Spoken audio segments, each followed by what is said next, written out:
Hello student, स्वागत है आपका गुरुकुल ज्ञान के मैथ क्लास में।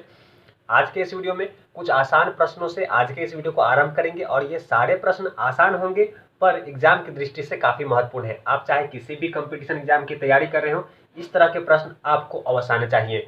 तो चलिए पहले प्रश्न को लेते हैं और उसे कैसे आसान तरीके से हल करेंगे इस विधि को आपको सिखाएंगे। तो पहला प्रश्न अगर हम देखें तो पहला प्रश्न कह रहा है the value of 0.5 plus 0.05 plus 5 क्या होगा, यह हमसे पूछ रहा है। हिंदी में अगर इस प्रश्न को देखें तो कह रहा है कि 0.5 जोड़ 0.05, फिर इसमें जोड़ना है हमें 5। तो इन सबको जोड़ने पर, इन तीनों संख्या को जोड़ने पर क्या प्राप्त होगा, यह हमसे प्रश्न पूछ रहा है। तो देखिए इस तरह के प्रश्नों को कैसे हल करेंगे। जो हमारा दशमलव है उसे समानांतर रखेंगे। अगर हम इसकी बात करें तो दशमलव हमारा इसी दशमलव के नीचे आएगा। दशमलव के बाद कितनी संख्या है, 0 है, 5 है। इससे पहले है कितना, 0, सेम ऐसे लिख देंगे। +5, +5 आपका इधर लिखा आएगा।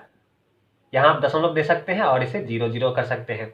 दशमलव के बाद अगर 0 आप देते हैं उसका कोई वैल्यू नहीं रहता, आप जोड़ने के लिए अपने सुविधा के अनुसार 0 आगे दे सकते हैं। तो चलिए इसे हम जोड़ लेते हैं। इसे अगर हम 0 तो देखिए जोड़ेंगे तो 5, यहाँ जोड़ेंगे तो 5, फिर ये दशमलव है तो यहाँ दशमलव ही आएगा, फिर इसमें हम जोड़ेंगे तो क्या हमें प्राप्त हुआ, 5 हमें प्राप्त हुआ है। देखिए आंसर अगर हम देखें तो आंसर में हमें ये जो आंसर है आपका सी इसका आंसर हो जाएगा। यहाँ आगे 3 डिजिट के अंदर आंसर दे रखा है तो इसके आगे आप 0 लगा सकते हैं, क्योंकि दशमलव के बाद अगर 0 लगाते हैं तो उसका कोई वैल्यू नहीं होता। तो हमारा क्या आंसर हो जाएगा, सी हो जाएगा। इस प्रश्न को जोड़ेंगे, इन तीनों संख्या को 0 जोड़ेंगे तो क्या प्राप्त होगा, 5.55। क्योंकि आंसर हमें 3 डिजिट में दे रखा है तो एक 0 हम लगा सकते हैं। तो ये हमारा क्या हो गया, आंसर हो गया। तो चलिए अगले प्रश्न को लेते हैं और उसे हल करते हैं।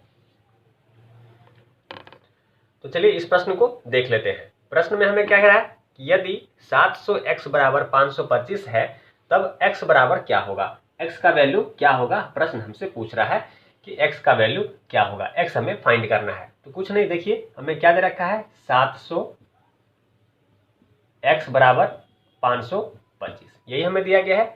इसमें हमें x का वैल्यू निकालना है। तो कुछ नहीं करेंगे, x को यहाँ रखेंगे, 525 तो हमारा यहीं रह जाएगा, 700 इधर जाएगा तो कहाँ जाएगा, नीचे जाएगा, तो बट्टे में आएगा हमारा 700।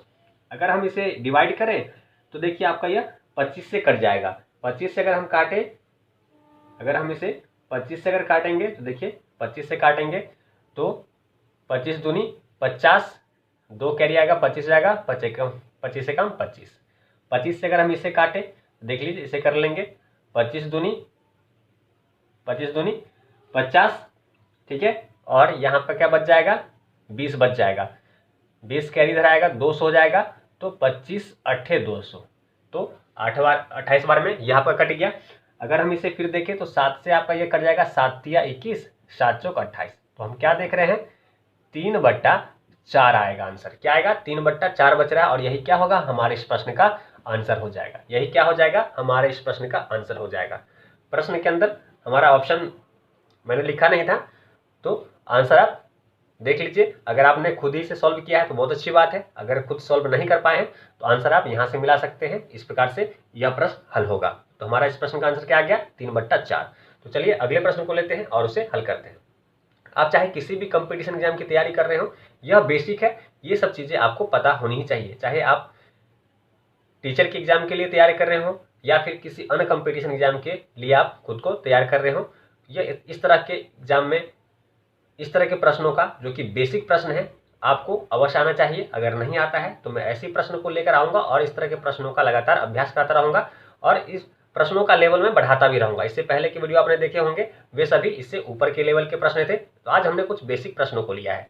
तो चलिए कुछ और महत्वपूर्ण प्रश्नों को लेते हैं और उसे हल करते हैं।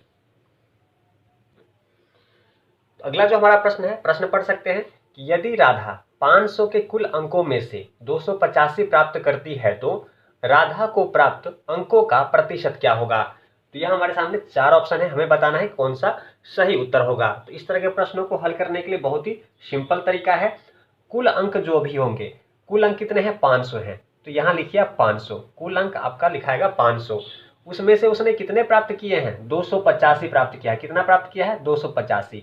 जितना प्राप्त किया है कुल में से वह हमें लिखना है ऊपर, तो लिखेंगे 285 ऊपर। ठीक है, प्रश्न क्या कह रहा था कि राधा को प्राप्त कुल अंकों का प्रतिशत क्या है, तो हमें प्रतिशत निकालना है। तो प्रतिशत कभी भी निकालिए तो कुछ नहीं 100 से गुना कर दीजिए तो आपका प्रतिशत निकल जाएगा। तो चलिए इसे हल कर लेते हैं। अगर हम इसे हल करें तो 2 जीरो से देखिए 2 जीरो चला गया, 5 से अगर इसे काटे तो 25 से कम 25, 3 बचेगा, 5 सत्ते 35। तो हम क्या देख रहे हैं 57% राधा को प्राप्त हुआ है। उसके द्वारा जो अंक प्राप्त किए गए हैं 285, वह कितना परसेंट है 57% है, और यही क्या हो जाएगा हमारे इस प्रश्न का आंसर हो जाएगा। तो काफी सरल और काफी महत्वपूर्ण प्रश्न है, और आज के इस वीडियो में हमने कुछ बेसिक प्रश्नों को शामिल किया था। तो उम्मीद है कि ये सारे प्रश्न आपको समझ में आ गए होंगे। अगर आपको ये सारे प्रश्न आते थे तो बहुत अच्छी बात है, अगर नहीं आता था तो इस वीडियो को ध्यान से देख लीजिए। इस वीडियो को देखने के बाद इन सभी प्रश्नों का अलग से भी अभ्यास करें बिना देखे। जहां भी आप नहीं बना पाए, परेशानी हो, वहां आप वीडियो में देख करके उस प्रश्न को हल करना सीख सकते हैं। तो उम्मीद है आपको इस वीडियो से काफी लाभ होगा। तो आज का वीडियो काफी छोटा होने वाला है, पर आगे का जो वीडियो होगा उसमें हम अधिक से अधिक प्रश्नों को लेंगे। इसके लिए चैनल को सब्सक्राइब कर लीजिए ताकि इस तरह के प्रश्नों का अभ्यास आप अच्छे से कर सके और खुद को किसी भी एग्जाम के लिए बेहतर रूप से तैयार कर सके। तो चलिए मिलते हैं अगले वीडियो में, तब तक वीडियो देखने के लिए आपका धन्यवाद।